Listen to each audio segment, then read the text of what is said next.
chanting Guru Vandana and Aarti of Babaji. So that is we will do today, followed by full moon meditation. So this after the meditation, we will have we'll seek Babaji's blessings. He has already, as it is his lovingly granted us permission to wish 3 grants of what your 3 wishes, what you have. We'll do that process of manifesting those individually, so that you need not to tell anyone or ask anywhere. You have to just keep it within you. So when the time will come, I'll explain you the process, how to manifest that. Welcome Vikas, welcome Shaival.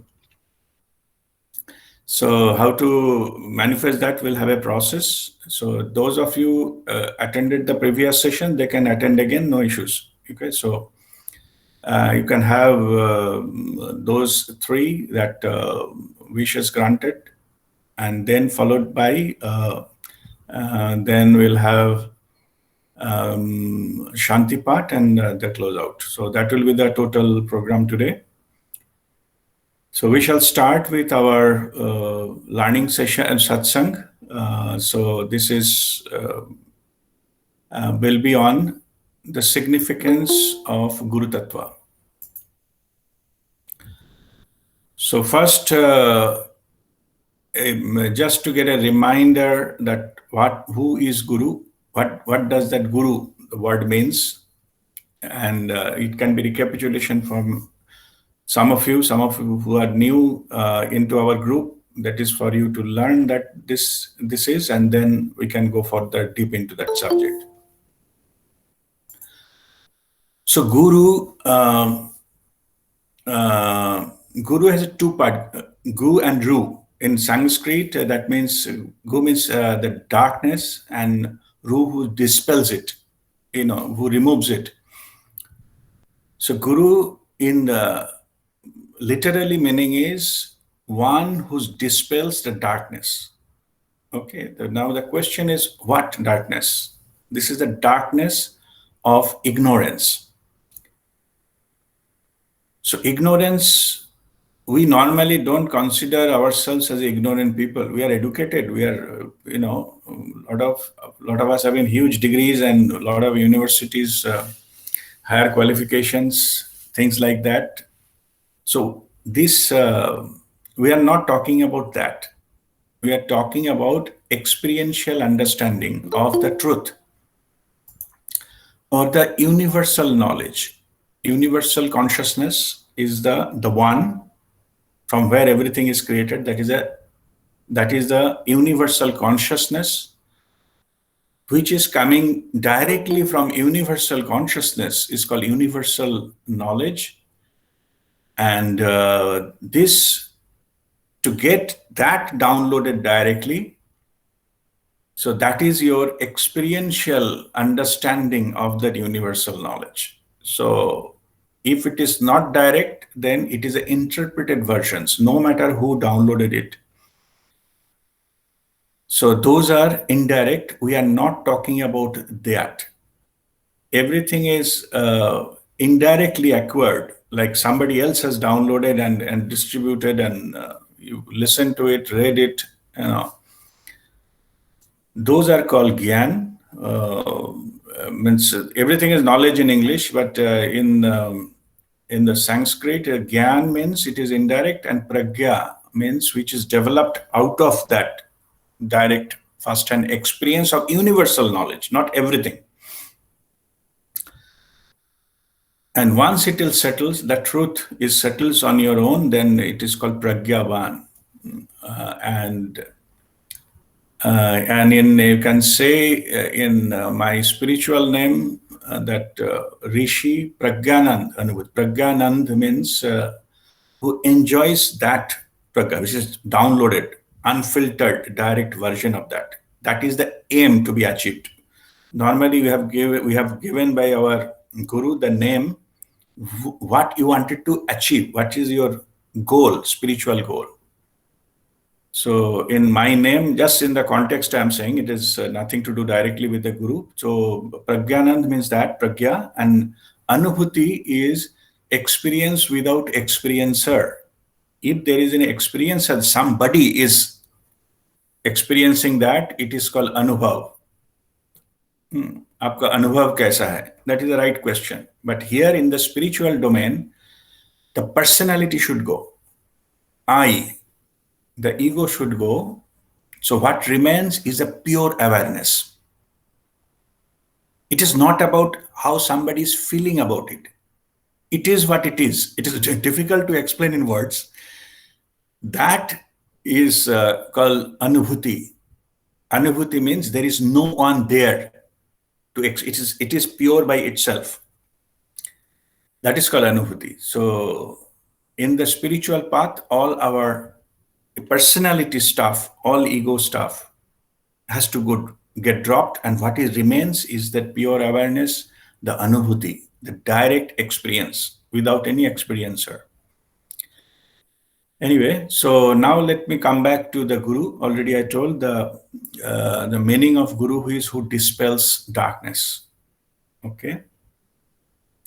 And this, you can see it in the many, different religions. Many different teachers are telling about all the darkness, and the name itself, enlightenment, is a light there.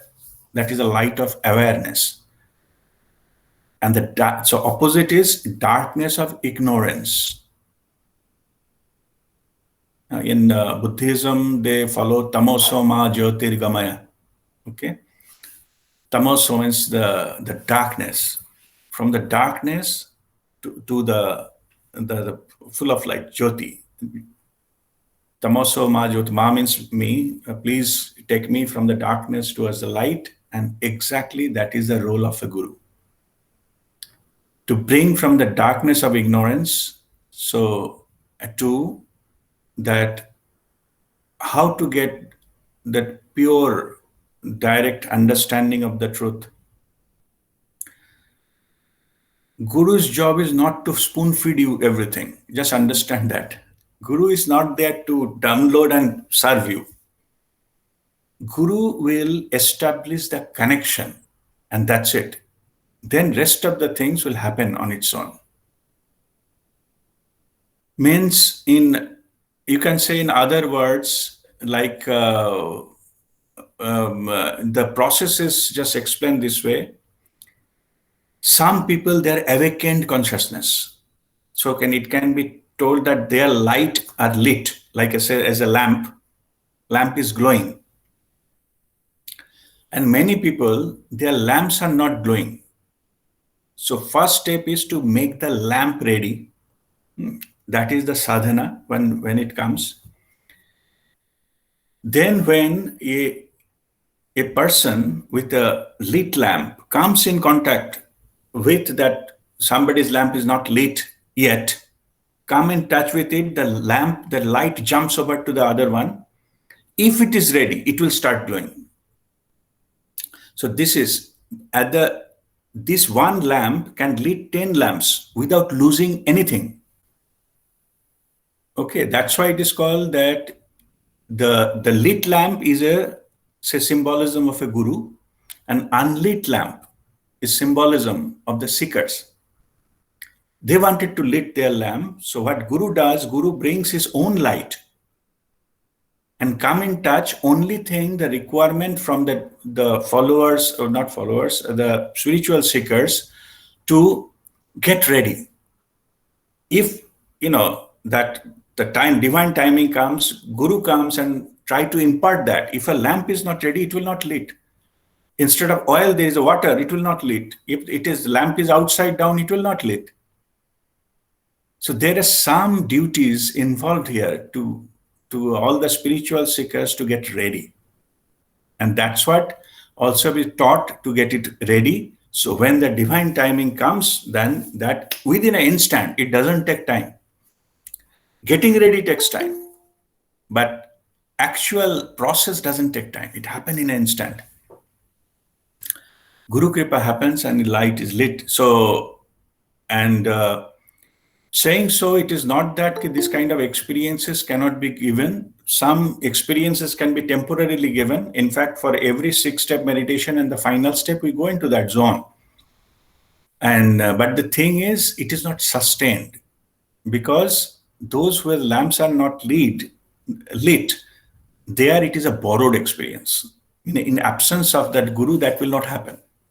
Okay, but just to give, sometimes when there's some food is prepared, there's some people, they give some food to test. No, you test it and tell how it is. So it is just a matter of giving test, but it is not everything.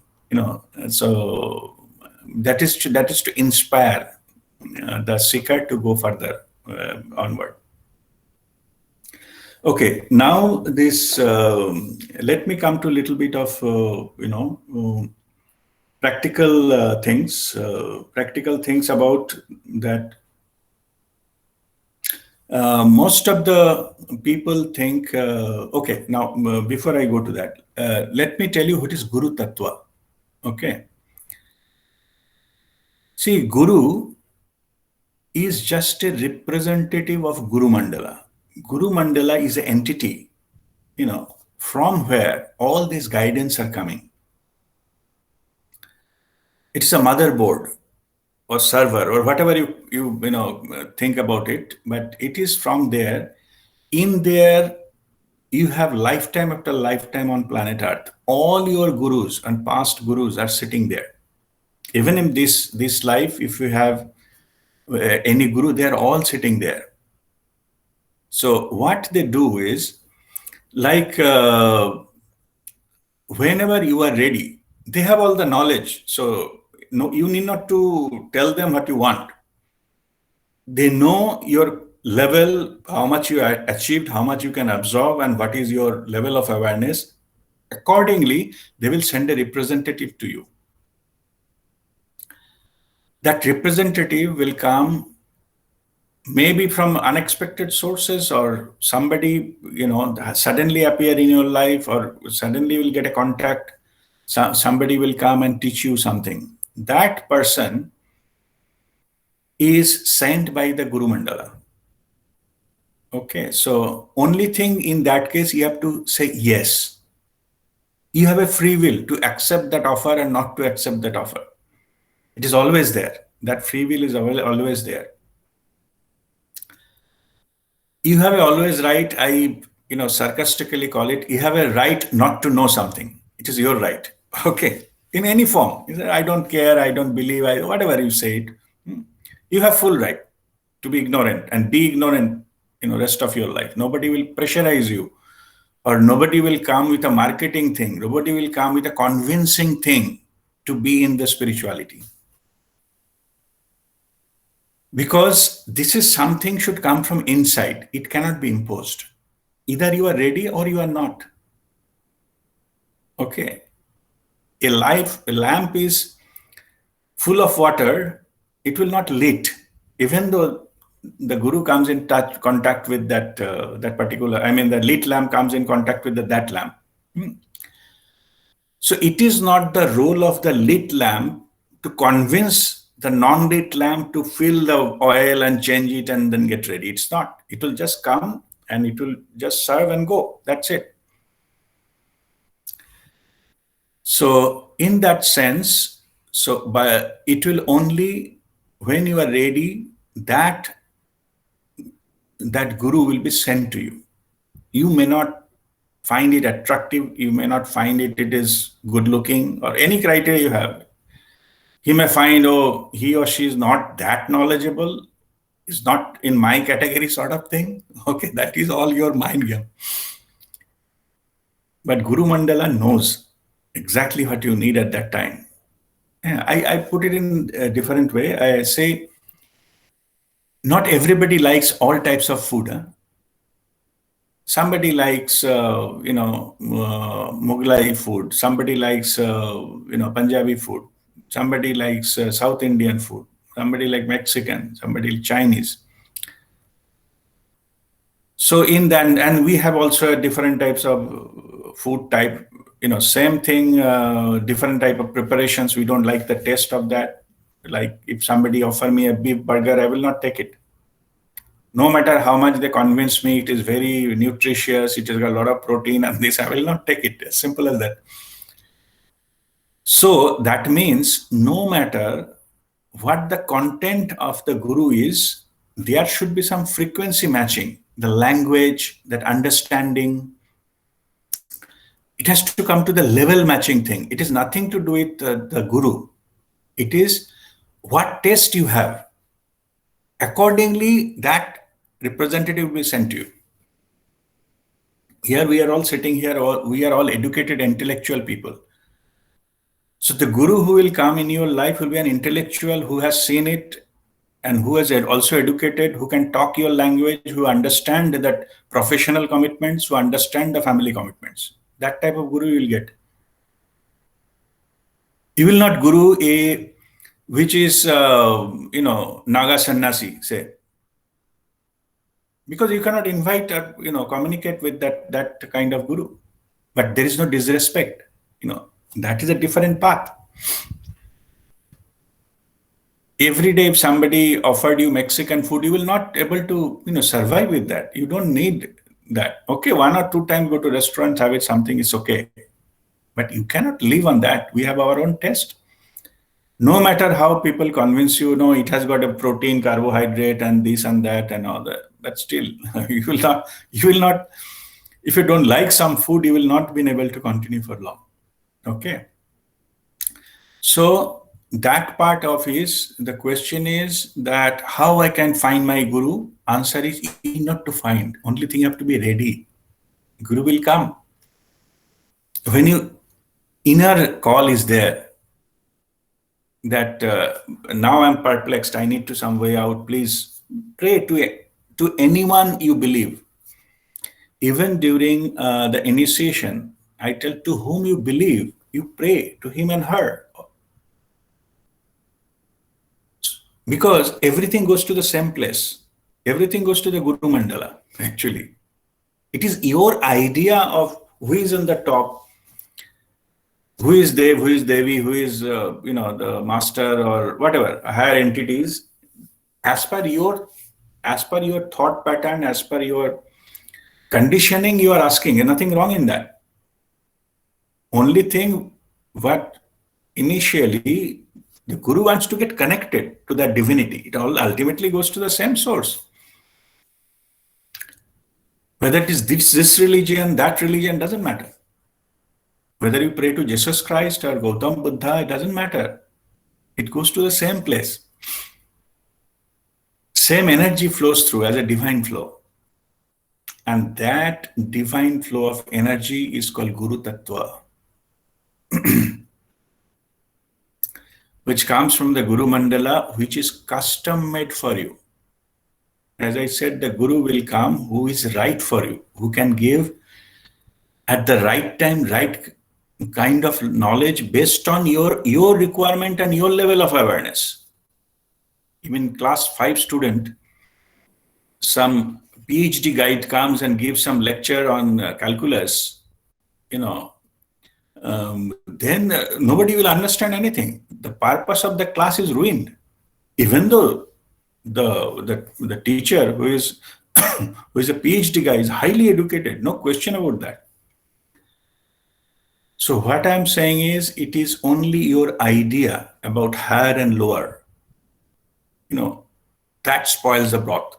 Guru Mandala knows exactly which class you are, what teacher you need. Don't go into teacher's qualification. It's not your job. Okay.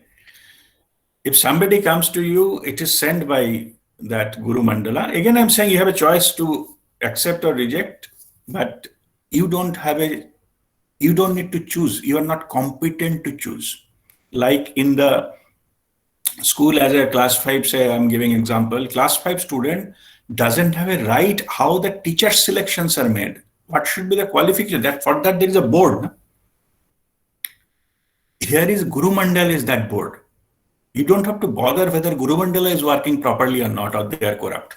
Don't bother about that. Okay. You have to just attend the class. But that level where it is coming is all purity. Corruption is not possible. Simply not possible. So, means, so how I'm saying not possible? Suppose, can you live in the middle of a fire? You cannot live, no? It's not possible that you can live inside a fire. Similarly, in the domain of corruption, this Guru Mandala that cannot survive. It is not possible. Okay, when the Guru Mandala is operating, it is beyond all this negativity, all this stuff. That is operating level. Okay. Anyway, so this is about the Guru, but now let me dispel few myths about the Guru from the practical point of view, from the seeker's point of view.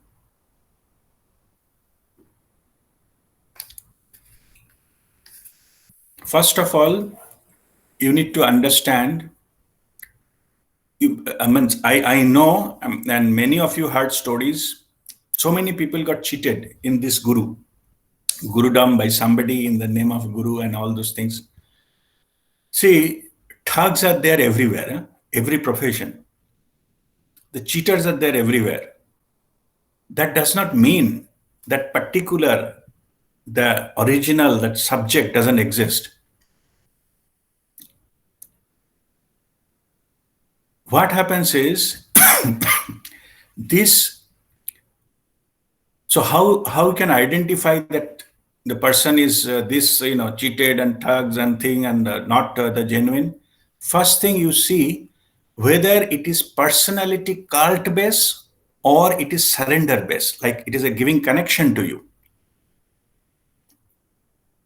If it is personality based, everything is given to you as if somebody is saying, I am giving it to you, I am this, chant my name 108 times in the morning, worship my photo, this kind of stuff, be careful.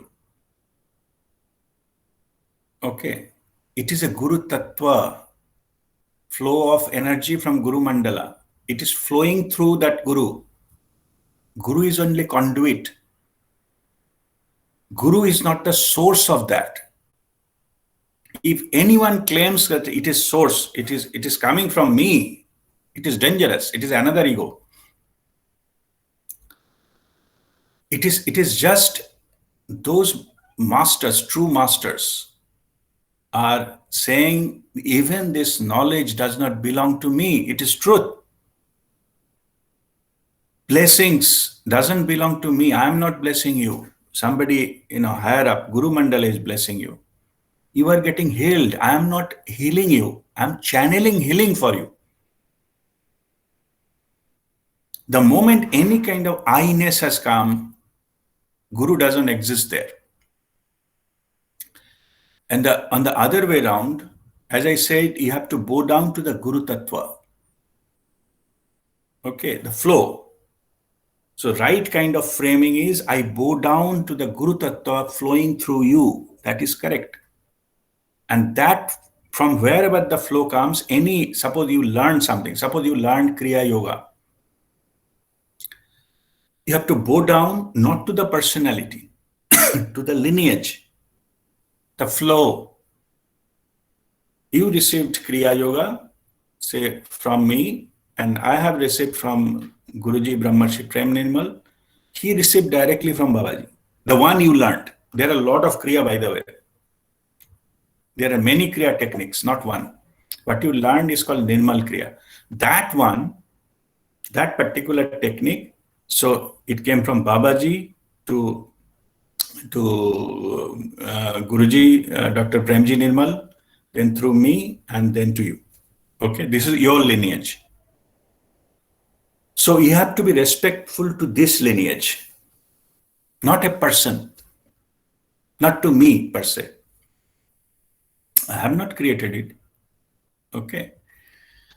So this, but so many people, they feel discomfort on later part of the spiritual journey, they don't find something is not right and things like that.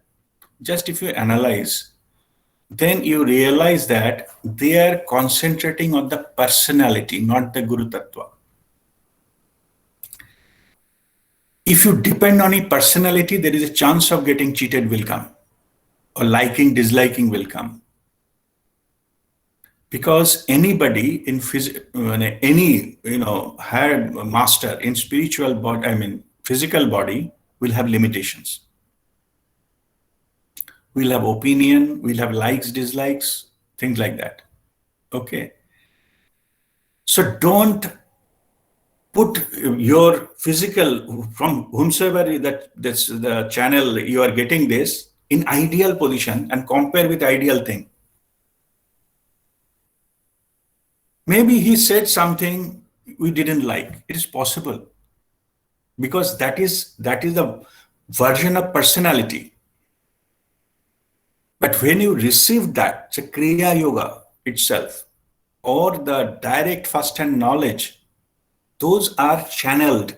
Means it is came from some higher dimension and flow through that Guru.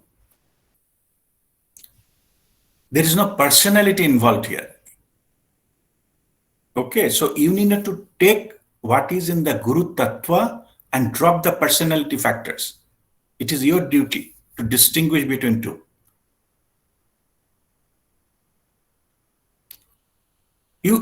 I'm not saying you insult that person, but what I'm saying is respectfully, don't go into the personality thing. Oh, he talks like that, and also somebody says, and he did so and so things. Doesn't matter. This is his personal life. Okay, it's not ideal, because this is also everybody come here to learn certain things and the lessons. So that is the reason. Don't go with the physical aspects of your Guru. Go to the essence of that. Okay, when we go to a flower, take the essence. Don't criticize, okay, why the two leaves are less here, and why there is a thorn here and there. It doesn't matter. Just take whatever it suits you, and rest you just forget about it. You ignore. It is not your business. Okay. All the gurus in physical body, living master, they also undergo the mundane activities of life. I was telling, jokingly, when, any master, they also have to shave every day and all this kind of stuff. So they are not beyond these mundane things of life. Some people ask me that how come so-and-so, say suppose somebody cheated money from me. How it is possible that you are spiritually evolved and all. But spiritually evolved doesn't mean that no thug and, dacoit and, what is called, robber cannot probe me. It's in a physical level. And that's why our first, the principle out of 4, no? We have given we are one principle in this world, how to live. There are 4 lines, no? 8 words. First of which, protect physically. You have to protect yourself. You can get cheated, you can get mugged, somebody can crash open your door of your house. These are all practical things. You cannot do that. It is their free will. They will bind huge karma. That is a different issue. Okay. But you have to protect yourself. The master like Jesus Christ got killed by crucifixion, nailed on the hand and the leg, right? So it is not about somebody cannot do any harm or something. So don't go into that illusion that, if I become spiritual, all other people also get, purified. No. You have to protect still yourself. In that, so all the masters, they know it. So they sometimes do something to protect themselves. Even they do some tricks so that unnecessary people don't come near them. Okay. See, suppose, how do I say? Suppose somebody is came here to inquire how a master can create something. Suppose Rolex watch or anything. Yeah. So we know the technology how to do it. By the way, it is not stolen. I'm just telling you, the Rolex watch is not stolen from anywhere.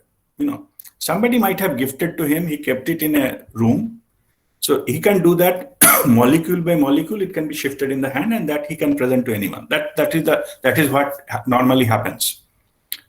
That's why that Rolex watch has a serial number, and somebody produces. Somebody say, "Oh, he creates Rolex number. Rolex company will get they lost their revenue." It's not that. Somebody actually bought and gifted to him, and he is doing it this way, giving it to somebody else. Nobody is cheated here. But anyway, if somebody goes, a lot of people goes with a doubting mind and try to find out if there is any kind of trick involved here. So he is just hiding behind the window with a camera to find out what that master is doing in his room. That master, he knows. By the way, let me tell you, I'm not telling that cheats are not there. As I told in the beginning, there may be thugs. I'm not talking about them. I'm talking genuine master who can do that. I'm talking how they deal with these things. That particular person, their intention is not to learn, not to grow themselves or something, just to throw some, a news article or write something about that. Okay. So he will be seen. Actually, the master is, taking the watch and things and putting into the hand something. He will see that. He has been shown that way. He writes some article. He's happy, gone. That's it. Okay. Because in that level, it doesn't matter what somebody is writing. It does not need qualification and approval from anyone. But because otherwise that fellow will come every day and try to look through this, camera and in his window. No? So you want to get rid of him. So he gave him whatever he needs. No? So things work that way. So that is a different thing. What I'm saying is that don't go at what they're doing, what they're saying, and criticizing their methods. Sometimes to make things understandable to people, we need to sometimes calm down and custom made things which can limit the truth. Let me tell you that. You might have seen that I don't encourage any social media thing to forward and then we discuss here, correct or not correct. Why? It is because most of this social media stuff, whatever is doing, is 90% or more than that are not true, or they filtered. Like somebody has passed it on to somebody, added one line there, or title may be misleading, or something they have done. We don't know. Okay, there is no point in discussing something which is source is questionable.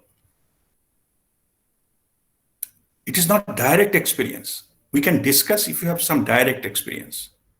We can discuss that. We can, of course. But why we don't do that? Then what is happening is, in that particular, what is called cooked up thing, you become a part of that. You get completely confused. But somebody said, Swami Vivekananda said this. Do you have any way to confirm that it's really Swami Vivekananda said those things or not? No. So why are you taking from there? Okay.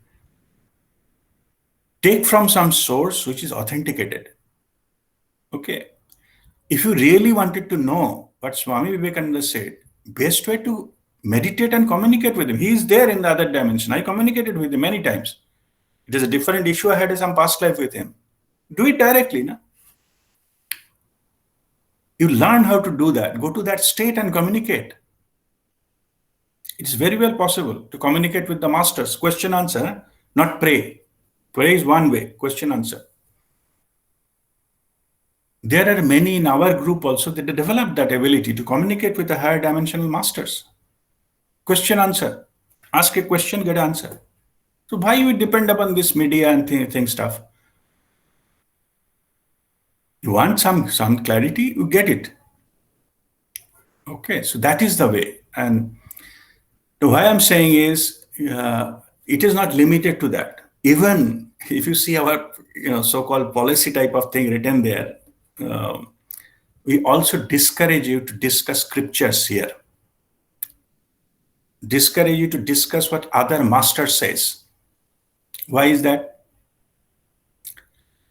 Because this part this part is very interesting. Scriptures, there are a lot of things there, and they are for the different levels. It's like a it is like a forest full of all types of plants. Not all fruits are eatable. You will not know. You bring something from the forest. Nothing wrong with the forest. Nothing wrong with the tree. But you don't know which fruit to eat. You will jump into the low-hanging fruit, eat which is not good for you.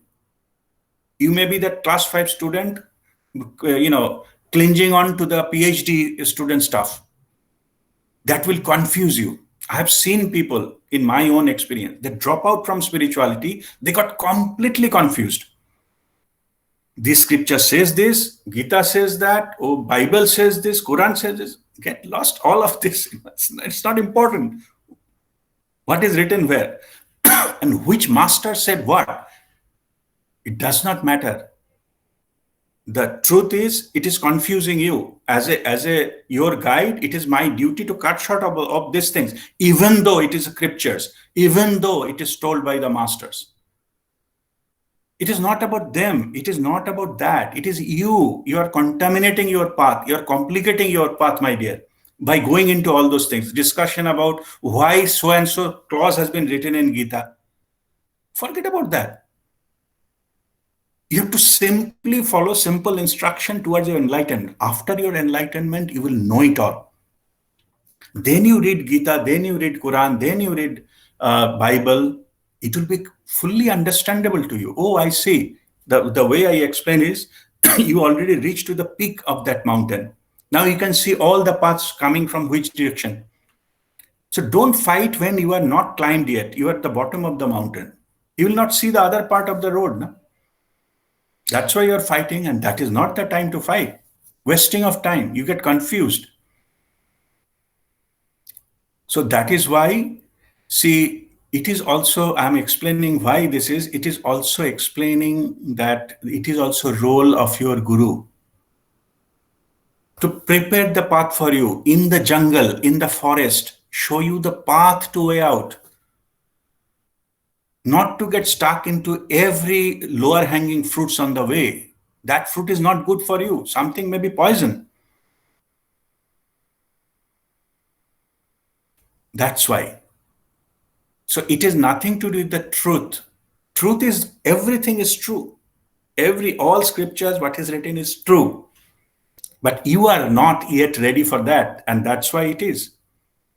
Some truths are, you cannot digest. Other day I was explaining the date of your death. It is there in your soul's plan. It can be downloaded and read. I know which date it will be mine. It will not given it to you because you are not ready yet. You don't have that kind of spiritual maturity to get this kind of informations. If somebody says that I know what is the date of my death, he's not telling the false thing. That is true. Why it is not, you don't know, because you are not ready yet. And as a guru or guide, it is my duty to protect you from all these type of things, to the gimmickry, all this type of contaminated knowledge, and fighting with something which is absolutely not essential. You will know it all when you reach there. So my role is to just to encourage you and show the right path in the middle of the forest, not to hanging into any tree coming on the way. Is that clear? Okay. Then why? Because then you reach to the other side of the forest faster with a minimum time. Otherwise, you spend so much of time in all those trees and what is coming and all this so-called other sources, then you got stuck there, you may not move forward. That is the reason. This is what I'm explaining. Sometimes it is also Guru's duty to come down from the truth. Say, don't go and don't read this, don't read that. It is not because they are not true. It is because you don't need them right now. They have to cut short that for you. They said, don't read that. It does not mean he's disrespecting that. No. Other master, don't read other master. It is not that they're disrespecting other masters. They are protecting you from getting this, getting confused and diverged into and spending time, effort, and, feeling mad about something. Okay. If you are taught you have to do Kriya by doing like this, you don't argue. It's somebody is telling you have to do like this. Don't go into that. Let them follow their method. Okay. Suppose you learn certain breathing technique. You said, oh, I learned from Baba Ramdev, it should be done this way and that. Don't go into that. I'm not criticizing Baba Ramdev, but for you just do whatever you learned. Okay. Because that will take you faster. Then get confused with what Baba Ramdev said or what Jaggi Vasudev said or what Shishi said. Okay. That's why.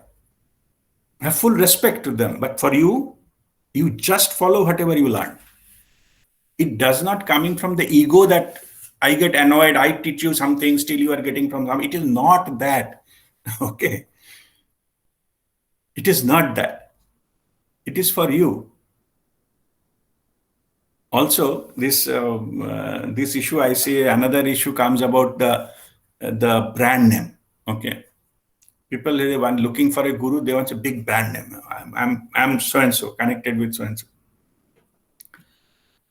Let me tell you that another truth. Your guru should have time to have one-on-one conversation and teaching you one by one when you need it.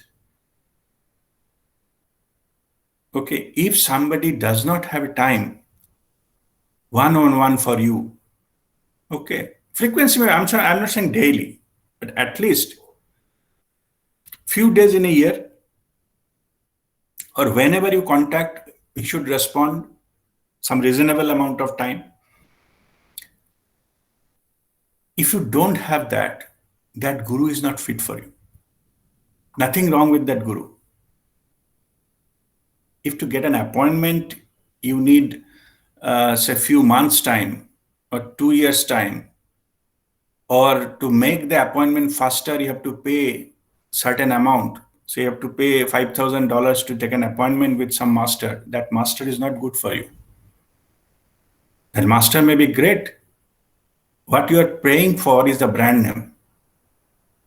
It will not work for you. Okay. This everything is known by the Guru Mandala. That's why they are sending you somebody who can come to your level, who can afford you some time, and you can get whatever you need. Enlightenment and this kind of, your doubt cannot be cleared when you are sitting in a hall with 20,000 people. Huh? You are listening to Master's voice in a microphone. You cannot clear your doubt. Because your doubts are unique.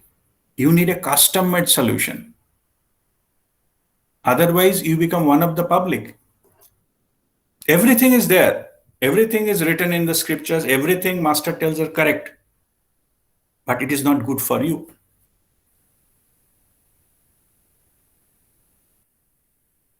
Because when you need it, this is not made available to you that time. That's why it is not good for you.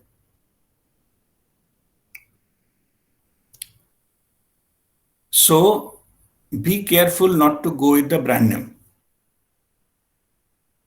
If somebody is high brand name having time for you, absolutely, definitely. Why not? Go for that. Okay, I'm not saying all the masters who are having a big brand name are bad. I'm not saying that. I'm saying that you consider from your point of view, your access to the master. And most of the experiences, more the higher brand name masters, more layers you have to cross. There are 3 layers before you actually even take an appointment. There are layers. Okay. Even if you are ready to pay, ready to this and that, and still there is the layers, and you will be in the waiting list and things like that. So this kind of nonsense. So anyway, so that is so this is one of the thing. So, and if you have any kind of bad experience with any guru, if you just find out properly, the divine cannot cheat you. The Guru Mandala cannot cheat you, because it, as I explained, it cannot happen there. Some human being has cheated you in the name of Guru Mandala. That is possible. Okay. I have seen many who doesn't believe in Guru and things like that. And then I sit down.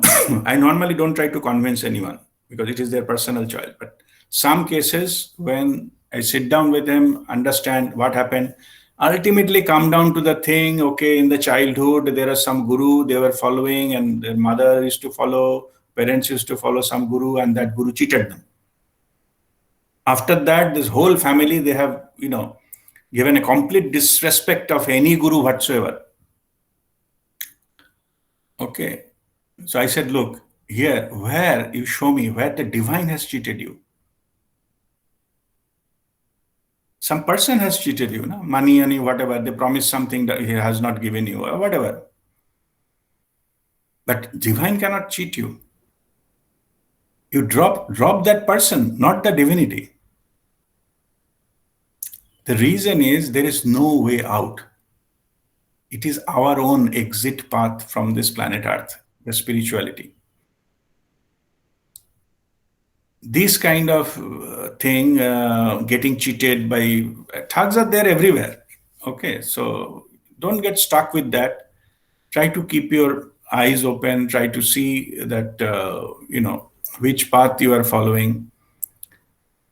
All of you, listen this part very carefully. All of you has an instrument within you. Okay. It can have a feeling something is not right. No. If you talk to any person claiming to be guru, if you feel something is not right, no, something is, then better not to pursue. There may be truly, energetically, you can take that vibe that something is wrong. And once you get that connection, you feel with somebody that, you can get a, what is called that, something resonates with you, your inner side, then you accept that. Don't go into mental analysis that how many followers that person is having, and where she lives, what is the lifestyle, and all this kind of stuff. That's not necessary. You want to progress in your path, so you need to get that individual attention, and you need to know something that your guru need to clarify your doubts and tell you the truth from his or her direct experiential understanding. If somebody is coming and reading scriptures, that may not be your right guru for you. Okay, that's the teacher. There are many good teachers. Nothing wrong with that. Many people go to listen to this scriptures reading. Nothing wrong with that. I'm not saying that, but the gurus are not that. Gurus are not better teachers. Gurus are completely different kind. They show you the light and then guide you where to go. They will not take you there. say the example of lit lamp, etc. Guru will not giving the light on behalf of you. No, it is your light. Only initially Guru's job is to lit it, and that's it. Then it is your expression. It is your unique spiritual journey. Whenever you need, consult it and move on. And that is why also it is said that Guru is like road signs. It can tell you which direction to go because Guru has already walked the path before. So he or she knows. Guru is only stop you if you deviate from there. Then he will tell you, this is not the right way, go in this direction. Somebody can be faster, somebody can be slower, it doesn't matter. As long as the direction is correct. Everybody having their own pace. And suppose in the case of walking, particularly those who have experienced the mountain hiking and trekking, they know everybody has their own pace. Doesn't matter what others consider is a fast or slow or whatever.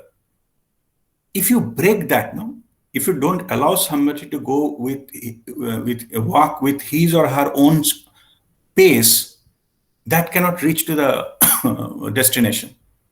You'll feel completely tired, exhausted, and things like that.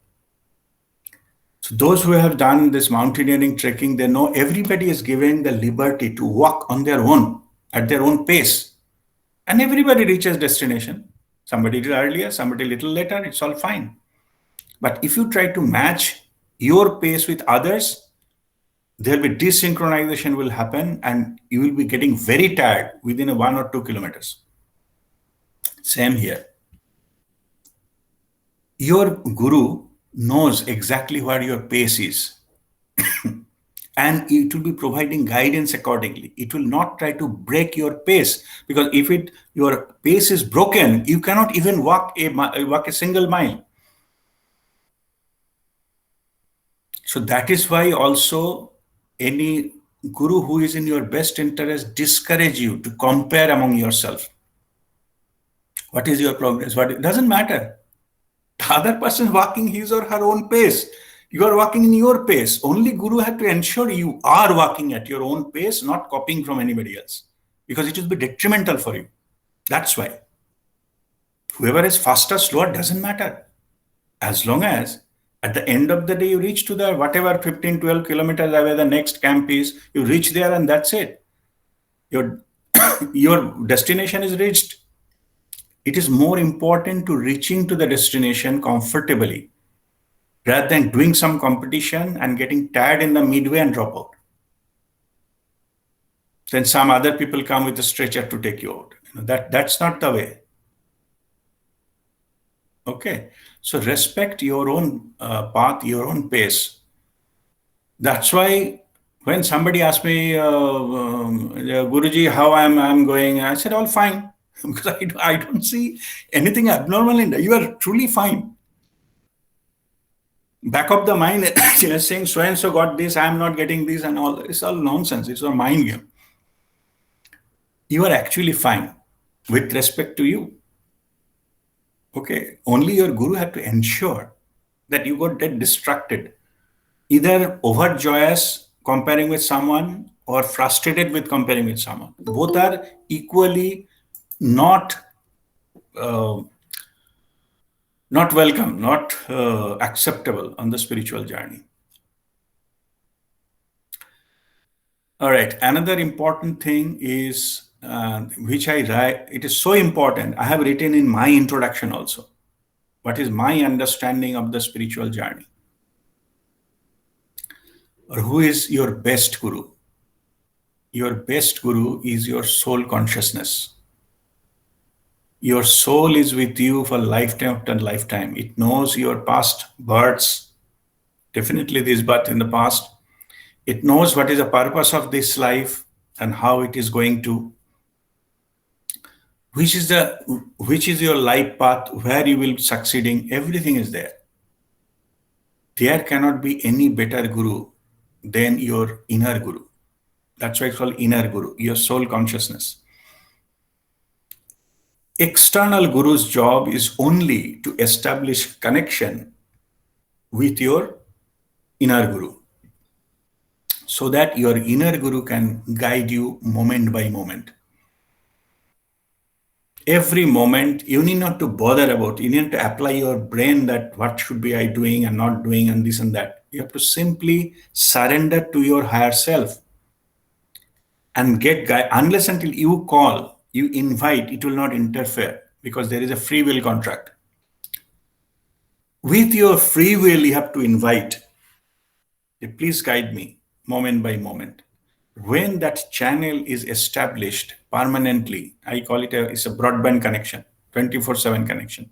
Each and every living moment, you are getting guided from your higher self. Your higher self knows everything. It is connected to the universal consciousness. Okay, so anything you need at that particular moment of time, it will be downloaded. If something happened from your past life, experience can be downloaded. What is the right choice for your future? It knows your future, it will be downloaded that moment. Just go with that, your inner feeling, and move forward. And that is the way. It is called the moment, living in the now moment. Like every time you are in the present moment. And when this broadband connection established, that is called the awakening or enlightenment. Fully established. We go into this connection when we go into the expanded awareness mode, and we can experience that. That is a different type of things. So mind has been quietened and you get access. You will be able to communicate and listen and take that to guide you further into that one. So inner guru is your best guru, and purpose of your sadhana is to establish full broadband connection or direct communication all the time, full communication with your soul consciousness. That is the purpose of your spiritual journey. That is the spirituality is all about. To get connected with your spirit self, which is a higher self. And the spirit self, in other words, it is called the energetic self, not the physical one. Okay.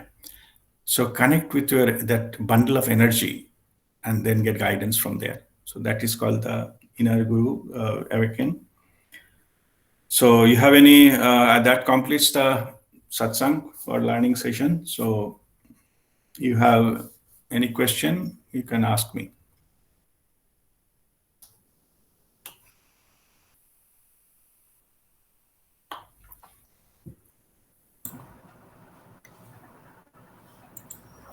Yes, Chaitali? Sir, Yeah, Uma, I'll come back to you. Chaitali, go ahead. Guruji, today's morning class also I have joined. So at that time I wished for three things, and again in this time also again that thing will repeat, na? So I will wish for same three things or another three things. No, the answer is in that moment, whatever comes to you.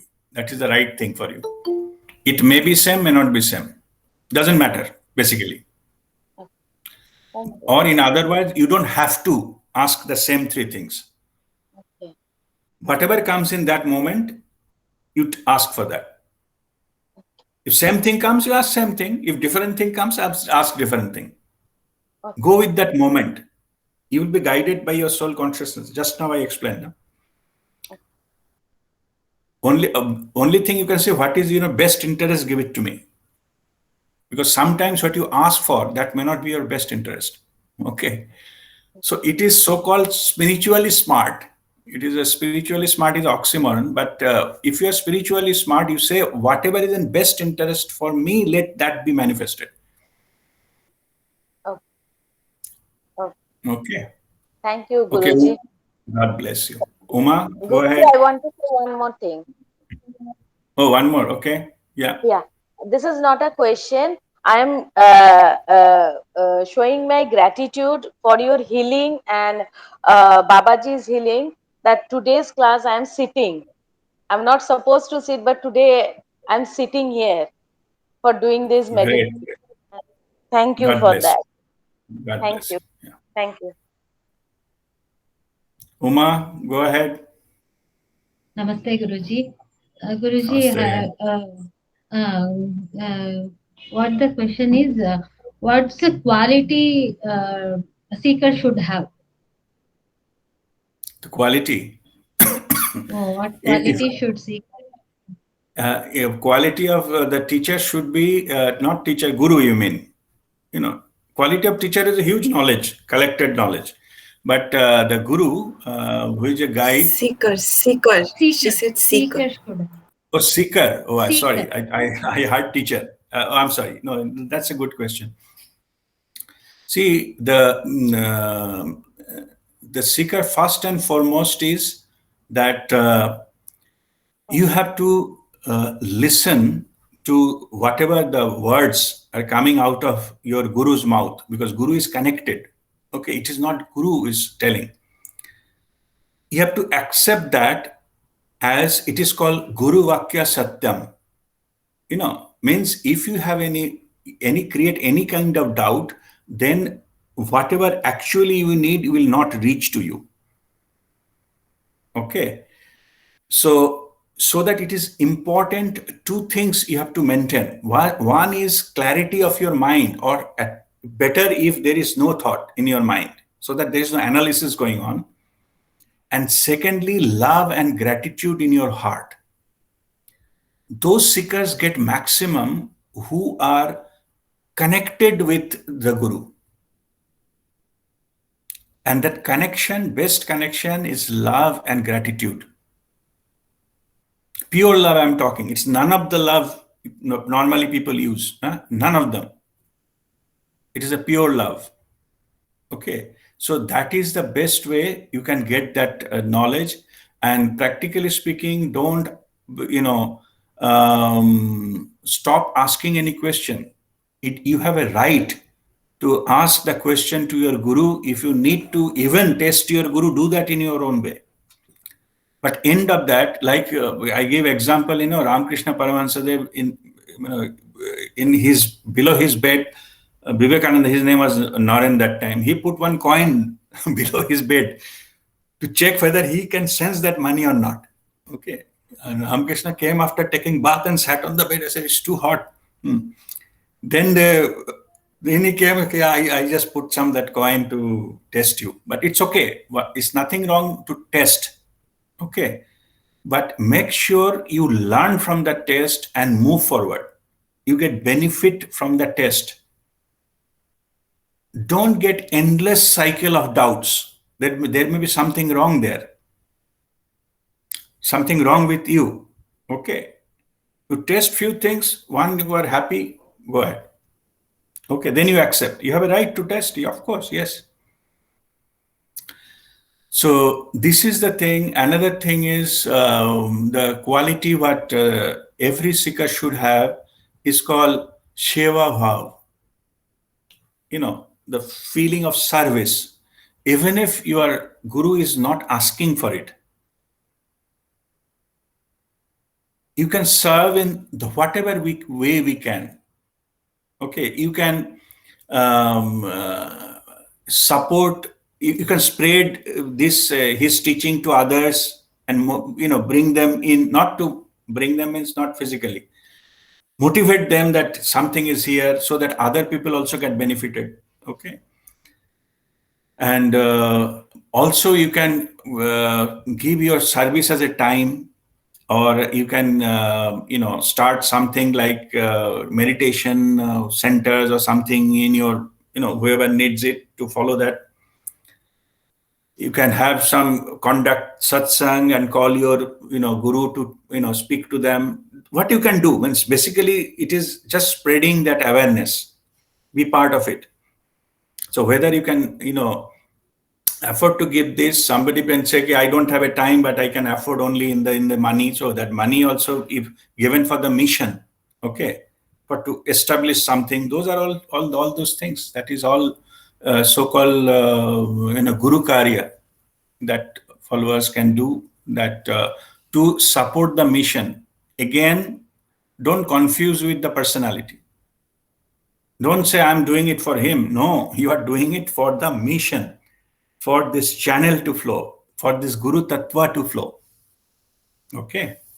So this is the thing you should say. But first and foremost, love and gratitude. Have the connection. Without that, you will not receive anything. Doubting mind is the most dangerous thing. Keep the doubting mind in the testing period only. First few tests, after that, drop the mind altogether. Get fully connected, you'll benefit most. Okay. Okay, Guruji. Thank you. Thank you very much. All right. Okay. God I bless. feel every time, each and every time I feel connected, Guruji. Mhm. God Thank you. bless you. Thank you. Yes, Supriya. I think I had one question. Yeah. So, for people who like us, who are, I think I have been very lucky. So, and so all of us have been very lucky to be blessed by the Guru Mandala, graced by Guru, and uh, yeah, and reading scriptures and all. It's there, but I don't think it's something that if you don't do it, we don't do it, we don't feel any that we're missing out on anything because of all the things we do. But some very loved ones have not been as lucky. They have not been blessed Mhm. by the Guru Mandala to be graced by a Guru. Mhm. And I don't want to go into thinking why that happened to them, but it's certainly maybe it is not yet time for some. I get the hint that that what is there anything that is doable in such cases, or what is the right thing Your to scriptures? your only Reading only so thing many is things, but your only thing you can do is reach the message that this is available. That's all. No need to force anyone to come to spirituality. And as you said, also it is correct that everybody has their own time. Okay, like a fruit has to ripe and then get detached from the tree. So you cannot make these things faster. Okay, you are in the family means you are in the same tree, different fruits. So some fruit will ripe faster, earlier. Some fruit will ripe later. But that does not mean that fruit will not have its qualities. So no need to pressurize anyone to do anything which is not as per the natural way. Okay, but only thing is there it is possible that many people by inside they're looking for something, they are not getting it. So in that way, only you have to, as you are already aware, you just take this message that it is available here. Okay, if they are interested, it is their choice to come to here. Normally, the way it is said that you have to take the message to the people. Don't bring people to here. Your guru's message you have to bring to the people, but let people come to the guru on their own. It is not your duty to bring those people to your guru. It will not work. Okay, you tell them that these are the things available. If they, as and when they are interested, they are welcome, and that's how it will work best. Okay, so that is the way forward. So, and your feeling about somebody should have been done better and all, but that is your analysis, right? So every soul has their own independent life path. So let them follow that, and they wanted to experience something else maybe in this life before coming to the spirituality. Let them have it. Okay, who are we to change life path for somebody? And this particular aspect, I'm careful, and I teach this as don't play God. We are not. Okay, we have no right to change somebody else's path, no matter how good intentions we have. Only we can show them if you are interested, here it is. That's all. Okay. But at the same time, you can always pray for them, you can protect them and things like that, whatever you can from your side. That always you can do. Okay. Thank you. Thank you so much. God bless you. Any other question? Yes, Aarti, I also want to ask a question. Yes, Sonika, go ahead. While doing today's meditation, when we'll be connecting to moon, what if we'll not have 3 wishes to make? Mhm. Like if I Means, have only one wish, so I yeah, only one wish I rest, have. rest, you say, So whatever I in best interest, let that be manifested. What is in my best okay, so I interest, let don't that, you leave it to the source to decide. fine, fine. Okay. Have the same So wish. that's what I was telling earlier. Okay. Okay, this is a spiritually smart move. Okay. Because sometimes we ask something that may not be in your best interest. Okay, so you can ask, leave it to the source. Okay, whatever in my best interest, let that be manifested. Okay. Any other? Okay. Any other Thank you. question?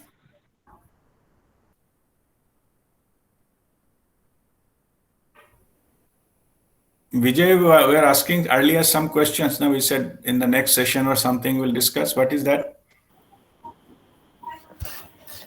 Guruji, that is not related with today's topic, but if you say, then I can ask. Yeah, you can ask. We will answer that. No issues. गुरुजी थोड़ा सा जैसे whenever we are talking about the healing or something, then normally the first thoughts comes about our closed ones or ourselves. So this is a kind of detachment, isn't it? Because otherwise we should not think about first about ourselves. Like today's session also, when we will think about some wishes or asking something with the divine. First thing it will come about ourselves or our closed one, like that. So what is the reason, and when this will be diluted or dissolved? No, you have taken this birth as a family for a certain reason. That is basically to settle your karmic account between these close family members. Okay. Only thing you have to drop is mine. Okay. My wife, my child, or my father, my mother, and this my business has to go. And why it need to go? Because it gives some kind of rubber stamp on the ownership of this relationship, which you don't, the truth. Everybody is following their own soul's path, soul's journey. Okay, you are just like a co-passenger for a certain time. So only thing in the spiritual path we learned as truth, that we are just co-passengers. No one owns anyone.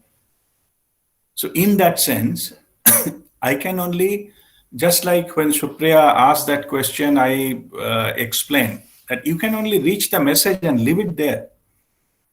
Whether you can actually do something, some change is happening or not happening is none of your business. Ma phaleshu kadachana. You pray for them, you think best for them, and your duty, whatever best you can, you do your duty and leave it there.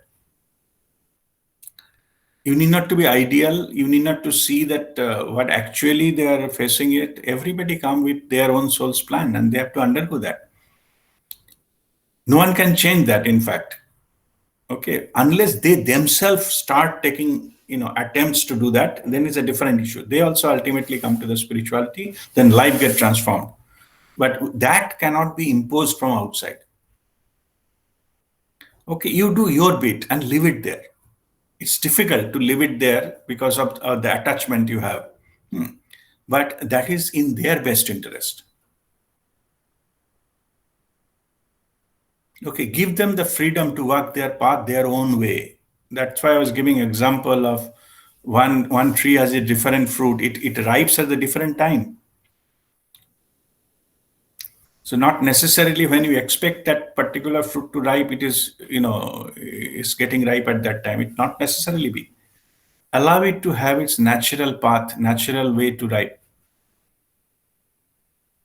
Okay, and also the earlier example I have given up, but everybody has got their own pace of walking. Let that person walk in their own pace. Allow that to happen. Okay, so that you are free, the other person is also free and comfortable. Okay, what you are doing it for the helping and best interest. Say if I pull that person, that the person can walk faster. That may not be in the best interest of that person to walk faster. Okay, this is just an understanding. Of course, every situation is a different case. It's not applicable everywhere. Time to time, we need to intervene. We need to take certain steps to things get corrected. But we have to do that if only there is a threat involved. It is going in the opposite direction. Then you have to forcefully stop it. Otherwise, as long as it's going, we have to support that as much as possible. Okay, Vijay? Okay, Guruji, thank you. Okay, God bless you. Okay, any other question? Sir, I didn't All right. have a question, but I wanted to express my gratitude for everything to you. God bless you. God bless you, Vidya.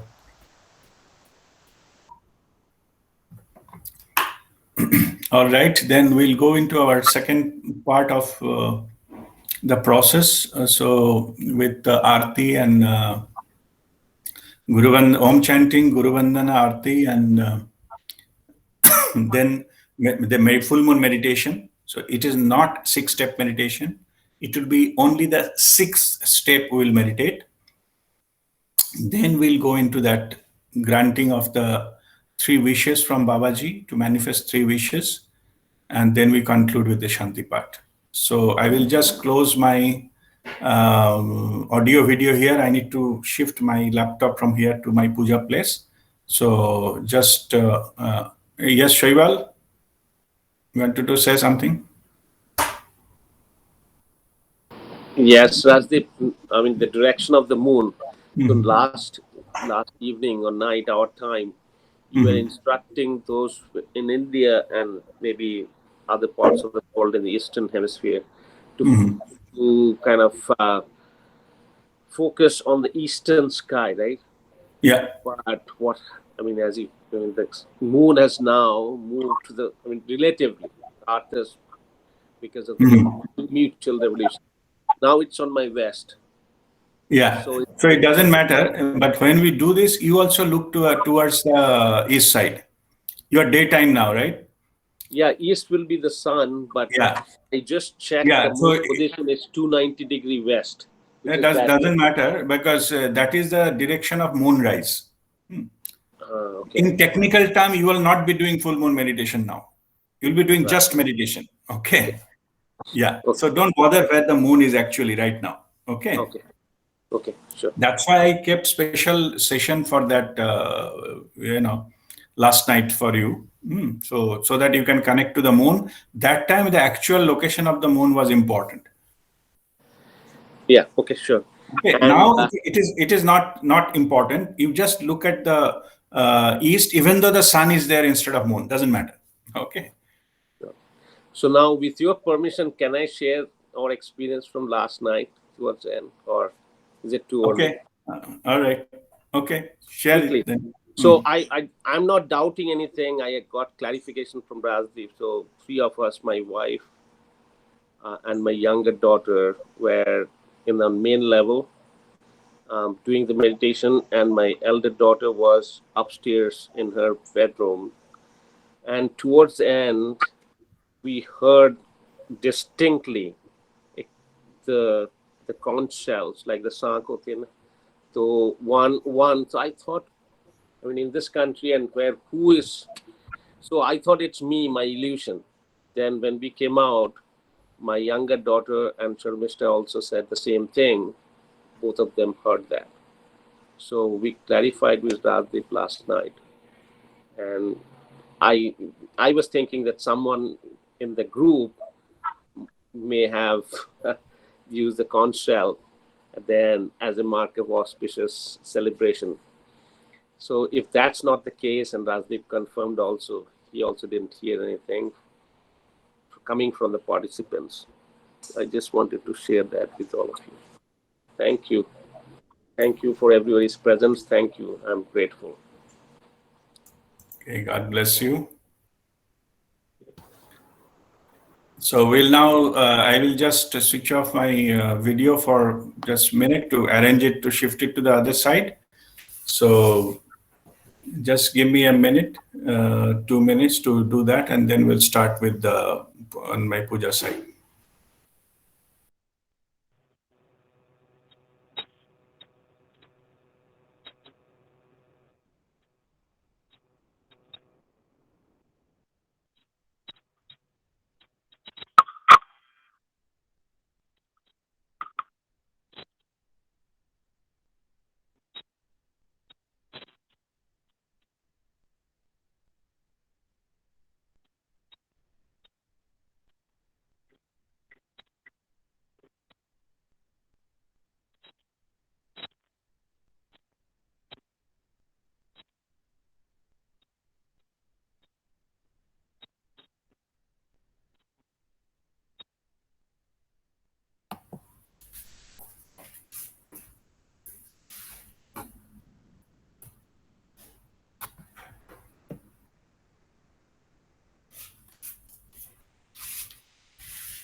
All right, we'll start with 3 Om chanting, then Guru Vandana. And after Guru Vandana, then we will do Aarti of Babaji. Babaji here in that, here. Okay, there are other photos of Babaji, also so many, but this is single photo of Babaji. We'll do the Aarti here. And then we will come back and sit for full moon meditation.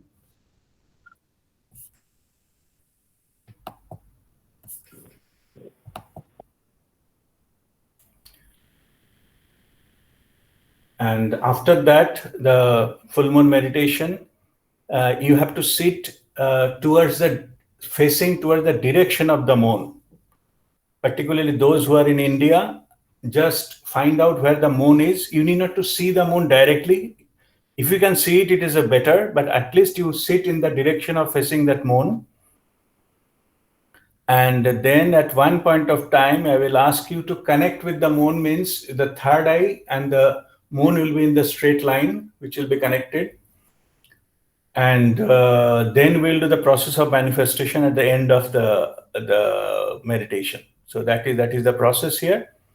And I will conclude our session with a Shanti Path. Okay. So first you find out where the moon is, which direction it is, and you have to sit there facing towards that direction. Those who are outside India, particularly in the US, so you sit towards facing the east. So no matter where the moon is, so you just facing the east and do that same process. Okay. So all right. So we'll now start with this Guru Vandana and then with Aarti. And Then we'll start our meditation session here.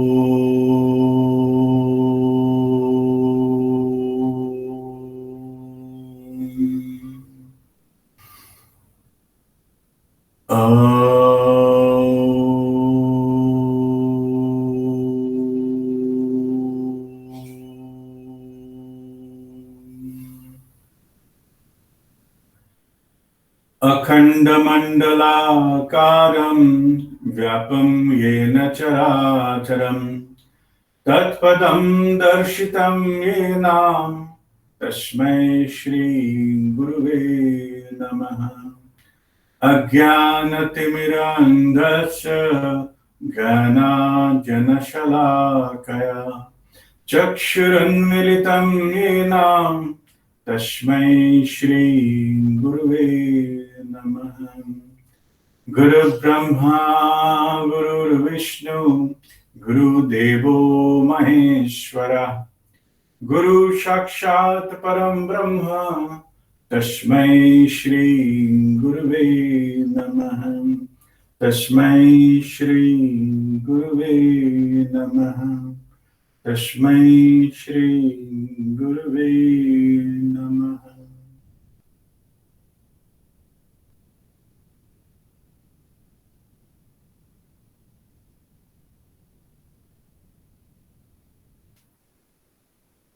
Babaji, on this auspicious day of Guru Purnima, allow us to seek your blessings through this Aarti with our pure love and surrender and devotion. With a deep gratitude is only we can offer now on your lotus feet. Kindly grant all of us their wishes today to be manifested into the life for their best interest. With this, we start our Aarti.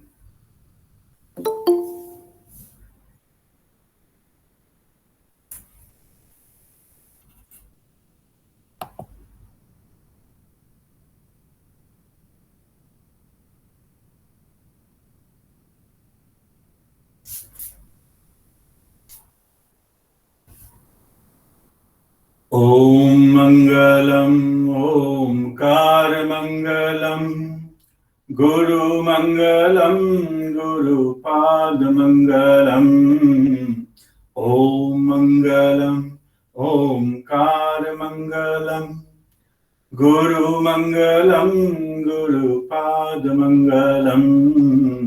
Om Mangalam, Omkar Mangalam, Guru Mangalam, Guru Pad Mangalam. Om Mangalam, Omkar Mangalam, Guru Mangalam, Guru Pad Mangalam.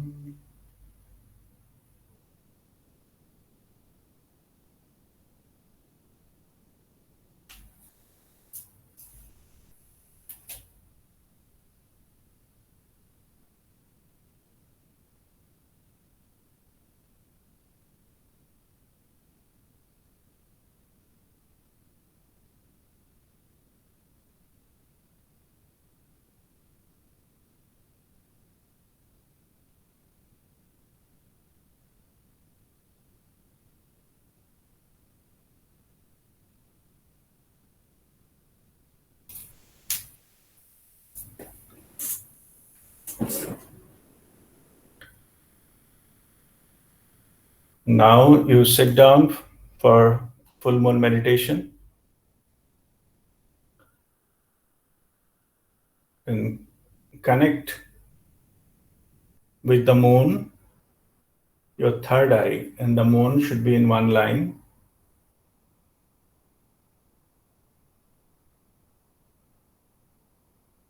And be in Chin Mudra.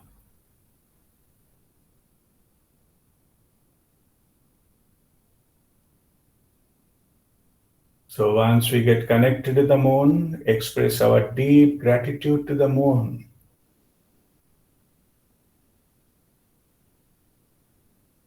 And now, whatever I'm saying, utter these words while get connected to the moon.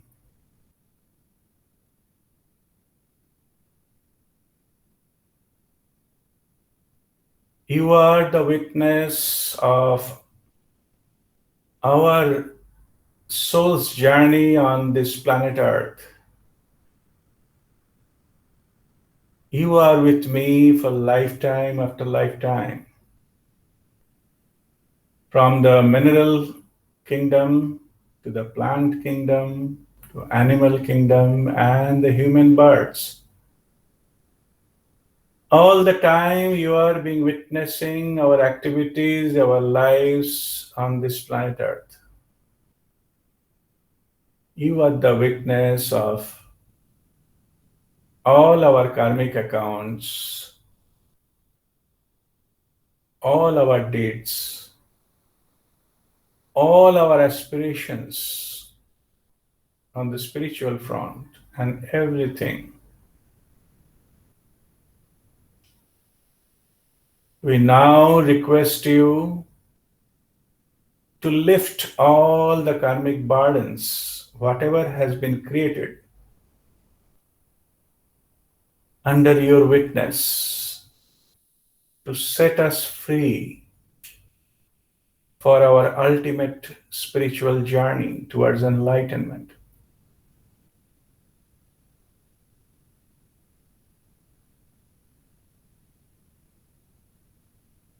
And with your blessings, we shall start our meditation. At the end of it, we will request you to grant 3 wishes for our individual lives. May your divine blessings be always with us. Let this connection be always with us to guide our lives. Thank you.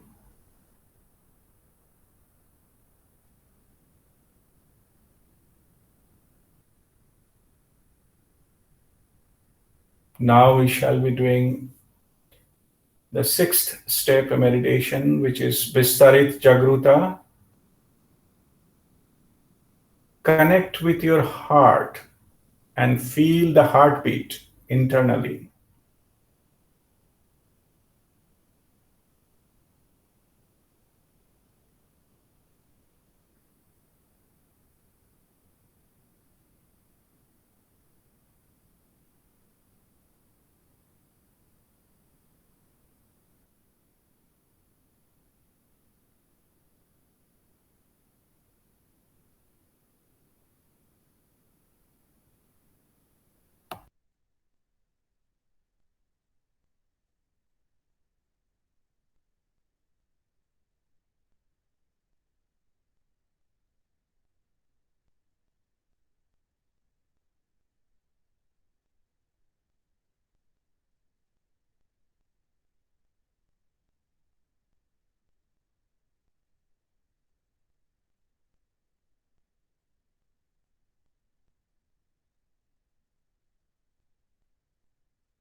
Now expand your awareness to immediate outside environment of your body.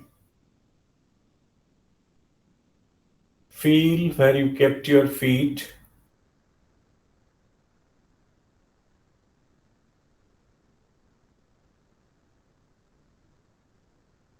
Feel where you are sitting.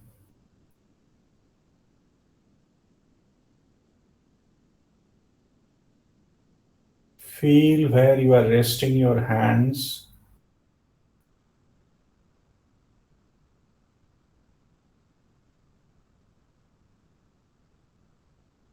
Feel what is at your backside.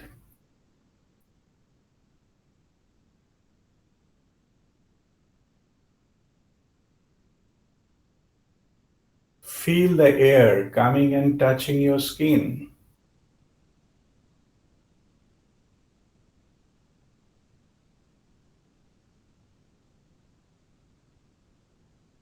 Feel anything is happening at the top of your head,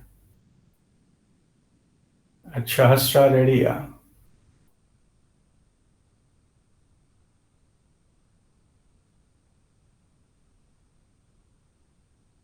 At the same time, be aware of your breath.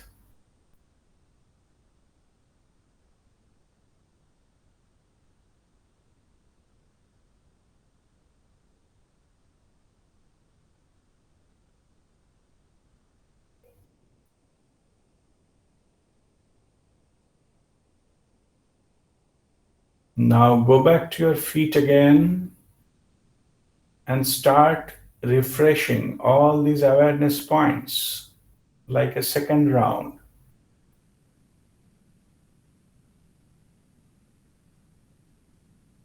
Similarly, you can have more rounds, faster and faster every time. At one point of time, you'll be able to be aware of all these points simultaneously. And that is called multi-point awareness.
Now expand your awareness away from your body with the help of sounds. Listen to all the sounds around you in the room you are sitting in.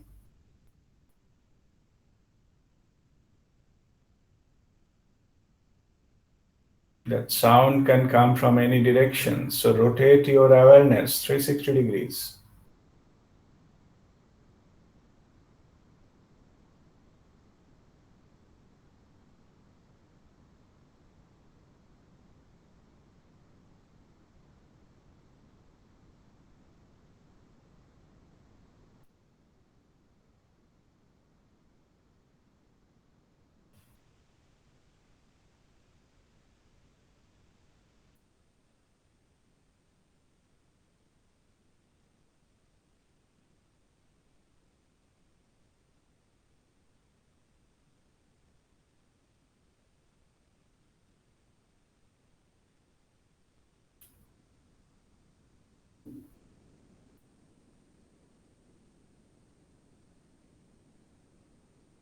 Now expand your awareness to the other rooms of your house. Listen to any sound coming from there.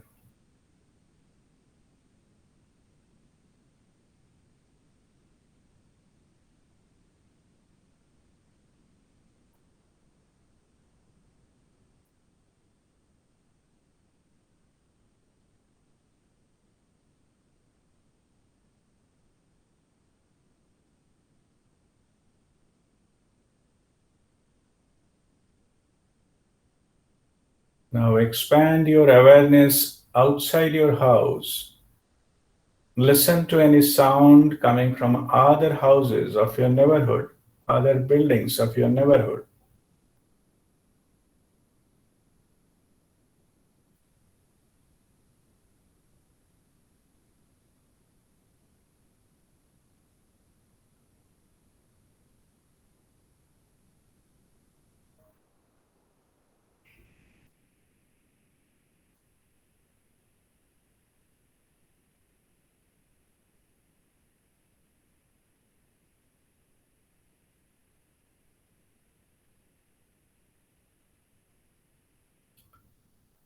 Now keep rotating and expanding.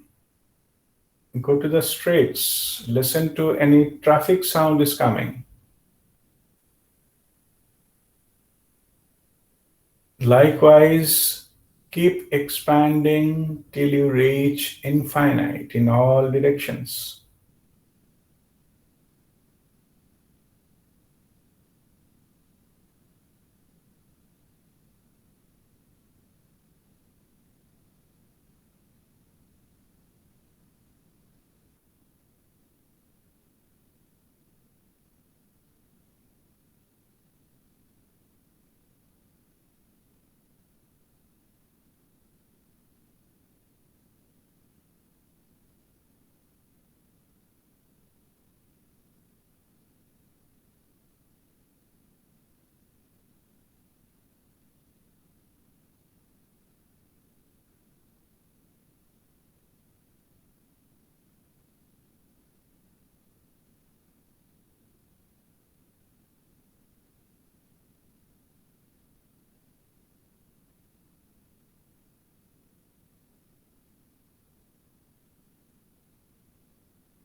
This is called expanded awareness state or Shiva Vyapti state.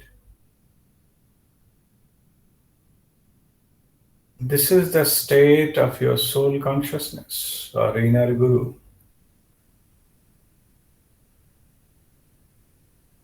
Now get guidance from your inner guru and explore this domain. There is infinite possibilities here. Based on your unique spiritual journey, you can meet with any higher dimensional masters, obtain any universal knowledge or Brahma Gyan, get guidance for your future. Now at this state, with the help of your inner guru, explore this domain and experience yourself. Next few minutes, there will be no verbal guidance from my side.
All right. Now you rub your palms together and place them on your closed eyes. I shall count 10. Hold it till that time. 1, 2, 3, 4, 5, 6, 7, 8, 9, 10. Now give this energy to your face and all over your body.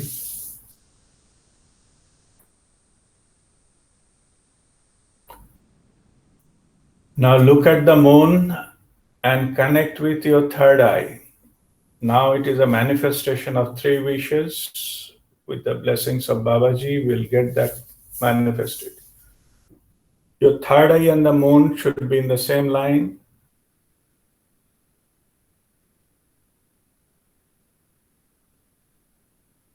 Now get ready for manifestation of the first intention. So what you need to do, you have to bring both of your hands in the line connecting between your third eye and the moon. And in your hand, you intend there is a bubble, energy bubble is coming in your hand, and that energy bubble contains your intention. So whatever your intention is, put that into that bubble. Then I will make a small prayer to Babaji, then you just release it towards the moon, assuming that bubble is like a balloon. Suppose if there is a balloon, you wanted to, like children, they play, they lift it in the air, like that you release the bubble. So first thing is get connected with the moon with your third eye, and in that line you bring both of your hands together. Now intend that energy bubble is there in your hands. And now you concentrate on the bubble and give the intention, the first intention you like to manifest. Babaji, kindly grant this intention to the best interest of all individual participants of this ritual.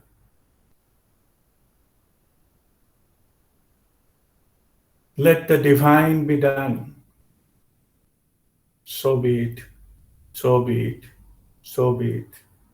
Thank you. Now release the intention towards the moon.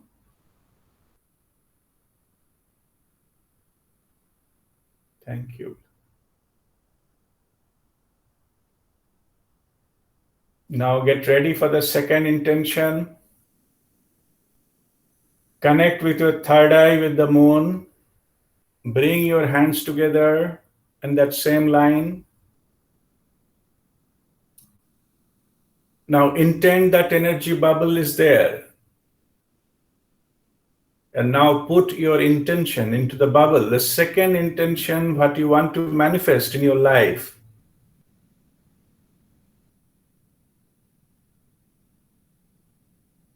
Make sure you are not thinking about anything else. You're fully concentrated on that intention and focused on that bubble.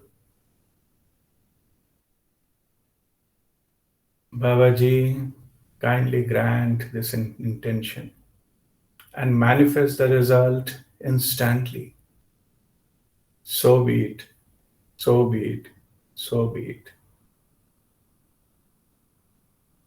Thank you. Now release the bubble now. Thank you.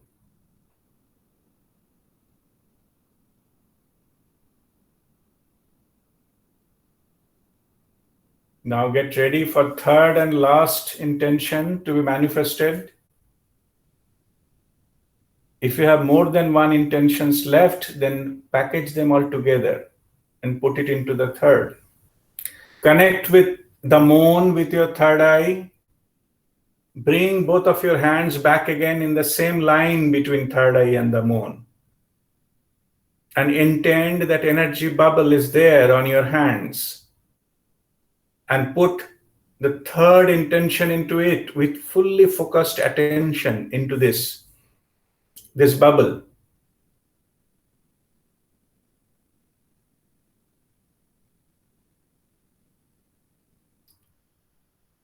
Babaji, kindly grant this intention to be manifested instantly. And kindly bless all of us so that we can walk the path towards the liberation with your loving guidance and protection. So be it, so be it, so be it. Thank you. Now release the bubble now. Thank you. Now we shall chant Shanti Path for global peace and harmony and earliest recovery from this pandemic. Om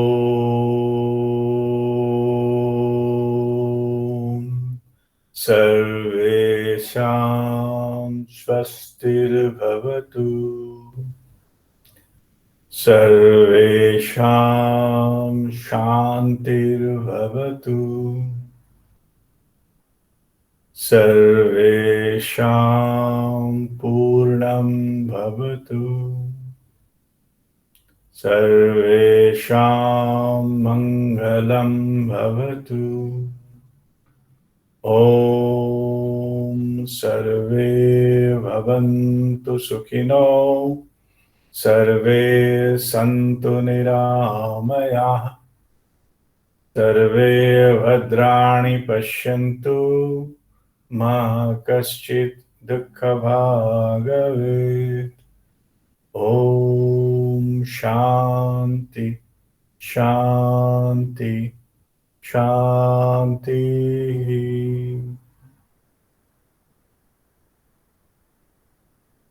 Om Mangalam.